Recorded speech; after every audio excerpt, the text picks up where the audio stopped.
যারা বানা থাকেন তারাই বুঝবেন এই কষ্টটা। আজকে আপনাদের সাথে একটা নতুন জার্নি শেয়ার করব। আসসালামু আলাইকুম, সবাই কেমন আছেন? আশা করি সবাই ভালো আছেন। আজকে আপনাদের সাথে একটা নতুন জার্নি শেয়ার করব, বাসা খোঁজার পুরো অভিজ্ঞতা। কারণ এর আগে বাসা চেঞ্জ করার ভিডিও আপনাদের সাথে দেওয়া হয়নি। এখন যে বাসায় আছি, এই বাসায় ওঠার পর থেকেই তো আপনাদের সাথে আমার ব্লগিং লাইফ শুরু।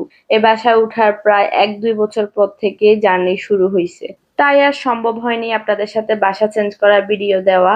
এই জন্যই পুরো একটা নতুন ব্লগ দেখতে চলেছেন, আমার সাথে নতুন একটা জার্নি শুরু করেন। কয়েকদিন ধরে শুধু বাসা আর বাসা দেখছি, আপনাদের সাথে শেয়ার করে নিই। আজকে একবারে লাস্টের দিন আপনাদের সাথে শেয়ার করতেছি। কি যে এক কষ্টদায়ক, একটা ভালো লাগে আরেকটা হয় না। কোনোটা ভালো লাগে কিন্তু লোকেশন ঠিক না, আবার কোনোটা লোকেশন ভালো কিন্তু বাসা মন মতো না। আবার যদি কোনোটা মোটামুটি ভালো লাগে সেটা আবার বাসা ছোট বা অন্ধকার, মানে এই করতে করতে অবস্থা খারাপ। হাঁটতে হাঁটতে পায়ের অবস্থা শেষ, তবুও ভাবছি যে পাবো পাবো, এই আশায় খুঁজতেছিলাম। শেষমেশ এই বাসাটা আপনাদের ভাইয়া দেখে গেছে, তারপর এখন ফাইনাল আমি সহ দেখতে আসলাম। এসে এখন হাতেও সময় নাই, আর কি করব। তো এখন পছন্দ মোটামুটি হয়েছে, একেবারে হয়নি যে তা বলবো না, কিন্তু একটু অন্ধকার, আলো আলো কম হবে কারণ চারপাশে বাসা। এখন কিচ্ছু করার নাই, ঢাকা শহরে এমনই, একটার সাথে আরেকটা বিল্ডিং লাগানো, অন্ধকার হবেই। একসাথে সবকিছু চাইলেই পাবো না, এইভাবে থাকতে হবে আমাদের। বাসা নিয়ে নিচ্ছি, এখন থেকে কি আমরা নতুন বাসা। কেমন লাগছে? পছন্দ হয়েছে? এদিক থেকে পছন্দ হয়েছে? মনে হচ্ছে এতদিনের খোঁজ আজ শেষ হলো। এখন সব নিশ্চিন্ত, মন শান্তি। তবে ভিতরে ছোট টেনশনও আছে। সব ঠিক হবে তো? সব ঠিক আছে তো?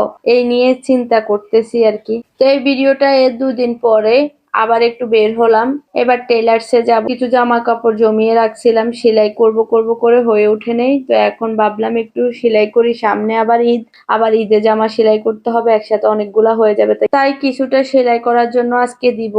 জামা কাপড় সেলাই করতে দিতে গেলেও একটা টেনশন থাকে, সবকিছু ঠিক মতো হবে তো, এই নিয়ে মানে কেমন হয়, মন মতো হবে না নষ্ট হয়ে যায়, এই নিয়ে চিন্তা আর কি। সব আল্লাহর উপর ছেড়ে দিলাম, যেটা হবে ভালোই হবে।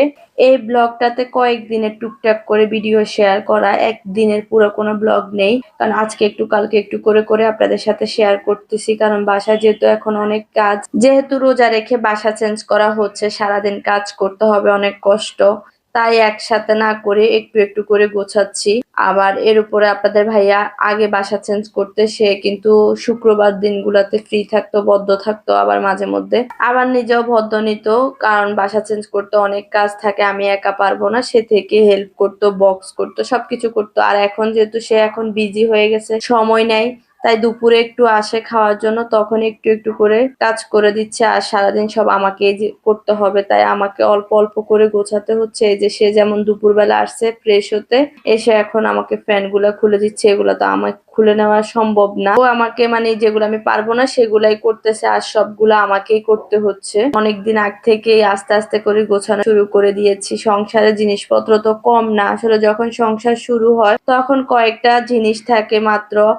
কারো হয়তো মাত্র হাঁড়ি পাতিল 2টা দিয়ে শুরু হয়, কারো আবার অনেক কিছুটা দিয়ে শুরু হয়। তবে সংসারের বয়স বাড়ার সাথে সাথে জিনিসপত্র বাড়ে। বাসা নাড়াতে গেলেই বোঝা যায় কত জিনিস জমে আছে, প্রয়োজনীয় অপ্রয়োজনীয় সব। যেটার প্রয়োজন নাই সেটাও কিনে বাসা ভর্তি করে রেখে দিই। এটা হচ্ছে আমাদের মেয়েদের স্বভাব, যেটাই দেখবো সেটাই কিনতে ইচ্ছে করে।